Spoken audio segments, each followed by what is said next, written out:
What is the craziest war tactic used in history?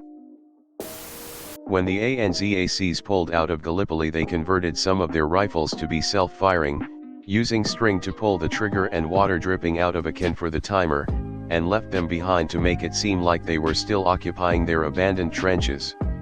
So for a few hours the Ottomans were defending against well-armed beef tins. Not exactly a crazy tactic, but Alexander the Great wanted to attack the island city of Tyre in modern-day Lebanon. It was a half-mile off the coast. Keyword was. They built a bridge of rock, to get close enough for archers etc. Eventually turned it into a peninsula. 2,400 years later, it's still a peninsula. In WWI, the British dropped opium-laced cigarettes on the enemy, and then when they started smoking and fell asleep they attacked the trenches. This happened twice. Invading Rome on elephant back has to be up there. During WW2, US submarine commanders were generally only allowed 4 war patrols out of fear that they would either become too ambitious or too cautious after too many patrols. However, CMDR Eugene Lucky Flucky of the USS Barb begged for and was granted a 5th war patrol. He then immediately asked that rocket launchers be fitted to the Barb. Already famous for his tactic of maximum harassment, Flucky became the first submarine commander to fire rockets at shore targets, but he didn't stop there. Noticing a supply train on one of the shores he watched. Unable to use his rockets on it, Flucky sent 8 of his sailors ashore to rig a bomb under the tracks. As the landing party returned to the Barb, the train set off the bomb and was launched 200 feet into the air.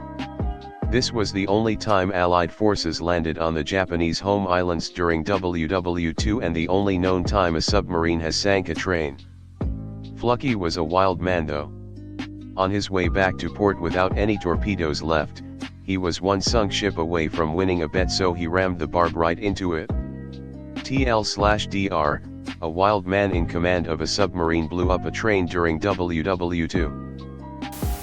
During World War II, Japan floated hot air balloons containing incendiary devices across the Pacific Ocean, hoping to start forest fires. No fires were started, but one did explode and kill a few civilians. The media was not allowed to report on it, which eventually led to Japan abandoning the tactic because they were hoping to hear results on the US news. https://en.m.wikipedia.org/wiki/foo-go_balloon_bomb.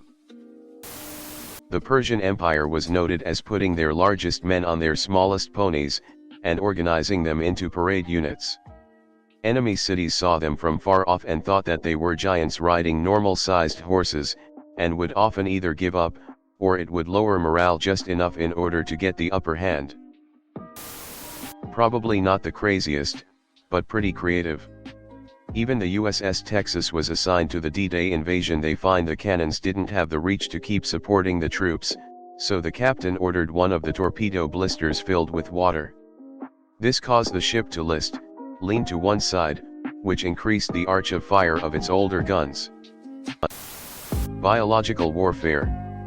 The earliest documented incident of the intention to use biological weapons is recorded in Hittite texts of 1500 to 1200 BCE, in which victims of tularemia were driven into enemy lands, causing an epidemic. The Assyrians poisoned enemy wells with the fungus ergot, though with unknown results. Scythian archers dipped their arrows and Roman soldiers their swords into excrements and cadavers. Victims were commonly infected by tetanus as result. In 1346, the bodies of Mongol warriors of the Golden Horde who had died of plague were thrown over the walls of the besieged Crimean city of Kaffa. Tossing a dead body over the side of a submarine with top-secret invasion plans in a briefcase cuffed to his wrist, to fuck the Nazis when they fell for it. Canadians made spam a war crime. In WW1, Allies would throw spam to nearby German trenches. They would share it, ask for more, and more Germans would gather. Then we threw grenades. Technically, it's the "is it food or a bomb" tactic that's now frowned upon. Releasing hundreds of cats onto the battlefield to distract the Egyptian army. Iraq vs Iran War, Saddam electrified a swamp full of Iranian troops. Then took all the bodies and built a road across the swamp and used it to attack. I can't believe no one has mentioned this yet, but Admiral Nelson at the Battle of Trafalgar. During the Napoleonic Wars, the British Navy was having a hell of a time getting into an engagement with the French Navy. Then one day, the French finally committed to a battle after sailing out of a Spanish port, with the Spanish Navy at their sides. The total battle line was 27 British ships against 33 ships of the combined French and Spanish navies. The Allied fleet formed a huge defensive line and invited Nelson to try to attack it. "Come at me, bro." Now when talking about naval engagements, you'll often hear of the term crossing the T. It was general tactical knowledge at the time that your best bet for winning a naval engagement was to cross the other party's T, basically allowing your own ships to give a maximum broadside to the front ships of your enemy's line formation. Attacking as a line into the teeth of a bunch of broadsides was considered suicidal. But good old Nelson was convinced of the superiority of the British Navy over every other navy in the world, and he was honor-bound to prove that shit. So what did Nelson do? He yelled YOLO and, after dividing his command into two line formations, fucking charged his ship straight at the Allied defense, thus crossing his own T, with his own ship, the HMS Victory, leading one of his two lines.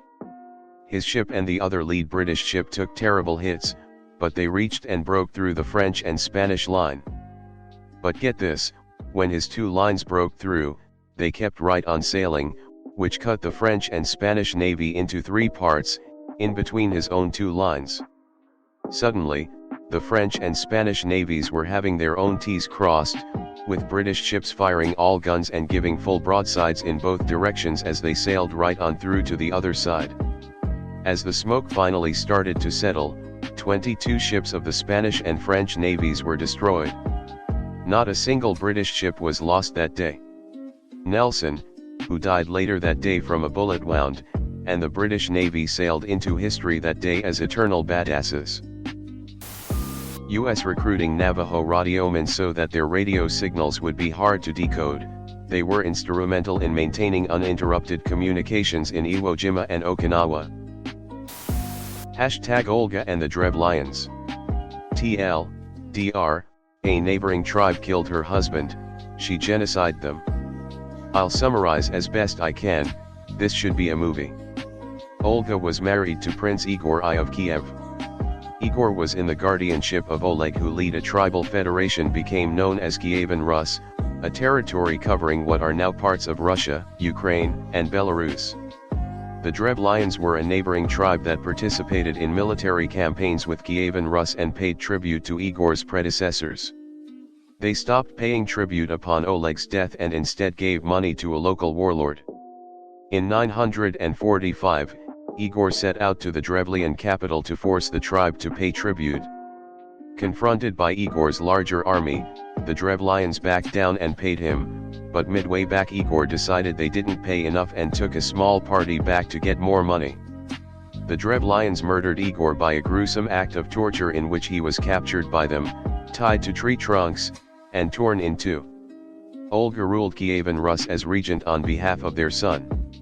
The Dreb Lions, emboldened by their success in ambushing and killing the king, sent a messenger to Olga proposing that she marry his murderer, Prince Mal. 20 Dreb Lions arrived in her court and told the queen why they were in Kiev, to report that they had slain her husband, and that Olga should come and marry their prince Mal. She agreed and wanted to honor them in front of her people. She requested they return to their boat, and in the morning she would send for people to pick up their boat and parade it through town. The people lifted their boat, brought them into the court, where they were dropped into a trench that had been dug the day before under Olga's orders, where the ambassadors were buried alive. It is written that Olga bent down to watch them as they were buried and inquired whether they found the honor to their taste. Olga then sent a message to the Dreb Lions that they should send their distinguished men to her in Kiev, so that she might go to their prince with due honor. The Dreb Lions, unaware of the fate of the first diplomatic party, gathered another party of men to send the best men who governed the land of Deriva.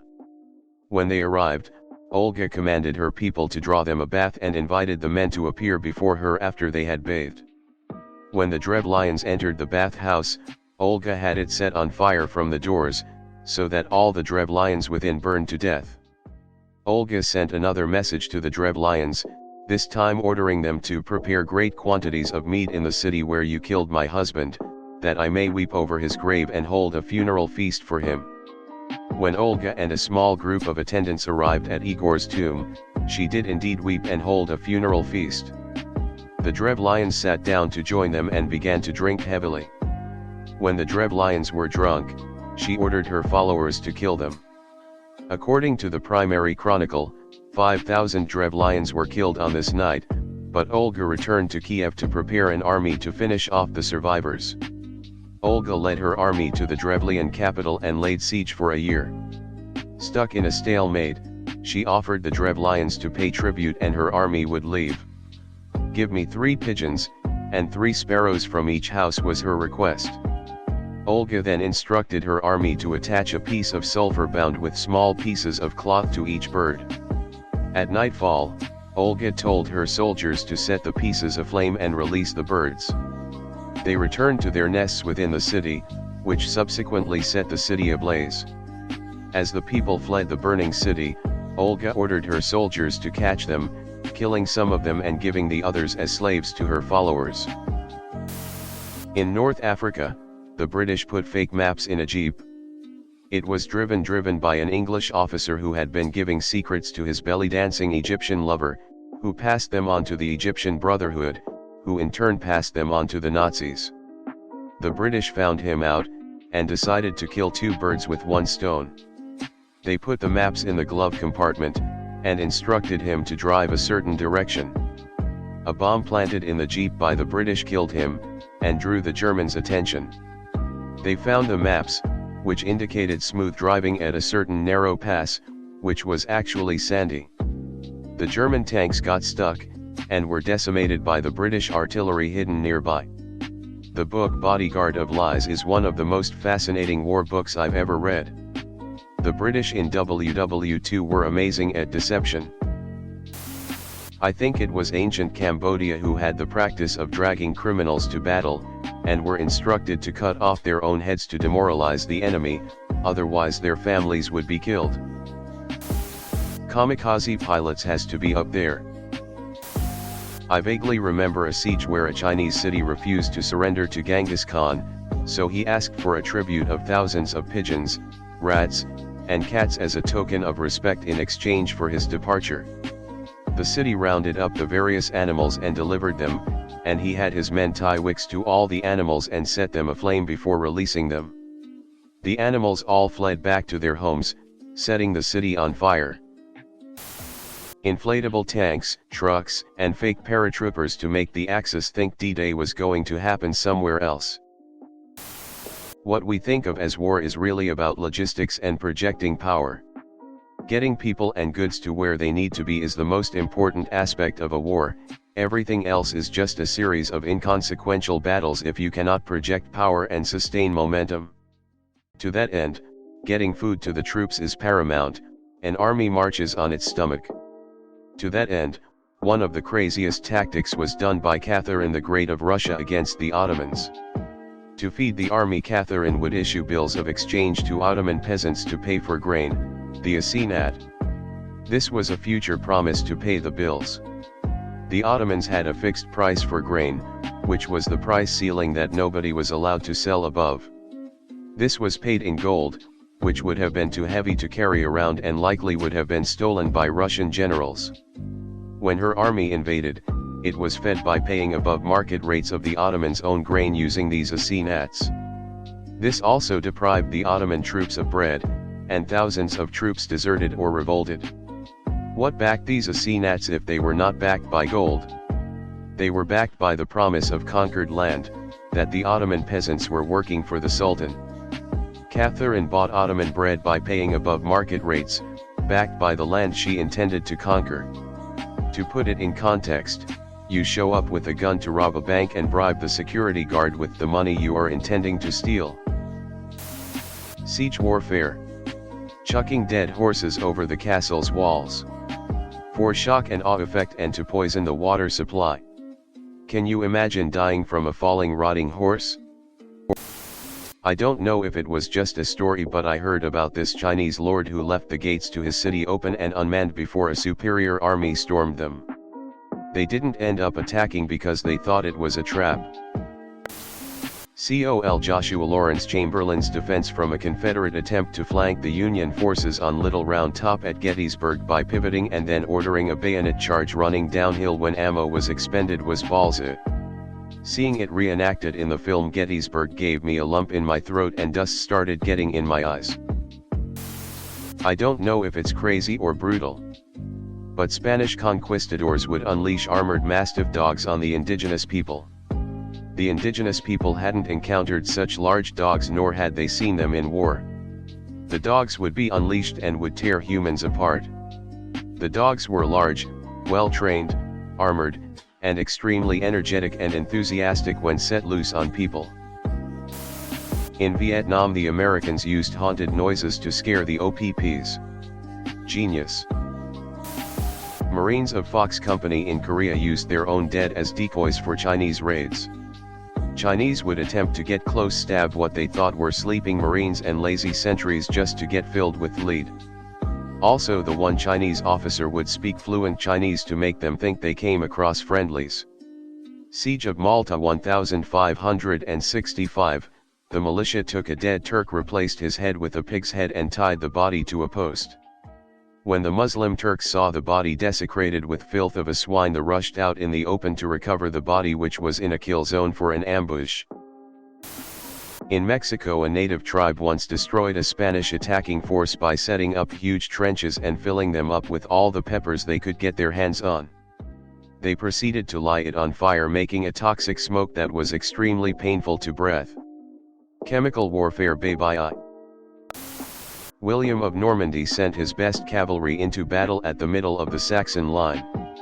Then suddenly retreat in what seemed like disorganized panic. When they had retreated far enough, the cavalry turned and troops concealed on the two hilltops converged on them. And thus went the Battle of Hastings. The enveloping retreat is very documented and even used as recently as Iraq on IS. It works because the soldiers on the ground are so focused on the immediate proximity that they don't think, they were laying down a pretty solid lick and now they're retreating. This could be a trap. Instead, it's just charge. Persian general was stuck besieging a city whose walls were impenetrable.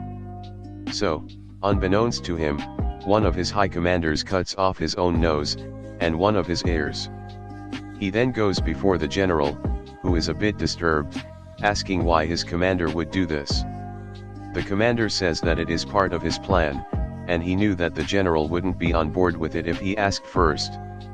The commander then informs the general that he will go before the king of the enemy city, and claim that the general did this to him, and that he would like to betray said general for this mutilation.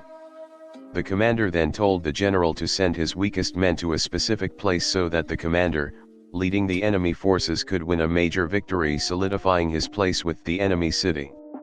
The commander would then take over watch of one of the gates, and simply let in the general's army. Save for a few hiccups, it worked and the city was destroyed. Source: The Histories by Herodotus. I like the propaganda that the British were so accurate in their air attacks because the pilots ate a lot of carrots, which improved their vision. That caught on so well that people to this day still believe that eating carrots is good for your eyes. Bouncing bombs, as in Damn Bustus the movie. Barnes Wallis came up with the idea and it's still brilliant to me now. Russia strapped mines to dogs and taught them to run under tanks to take care of their Nazi problem and dog overpopulation problem. Only issue was they trained the dogs using Russian tanks. How the Australians cracked the Hindenburg Line in 1918. Step 1. At 5 a.m., fire a shit ton of gas into German lines. Germans get into gas masks and get ready to be attacked. Step 2. Don't attack. Repeat every day for a month. Germans will get used to the routine. Step 3. After 3 weeks, at 5 a.m. fire a shit ton of smoke shells and send 30,000 screaming Anzacs through the haze at masked up and confused Germans. Step 4, be back for breakfast. Loved Caesar's double wall at Alesia.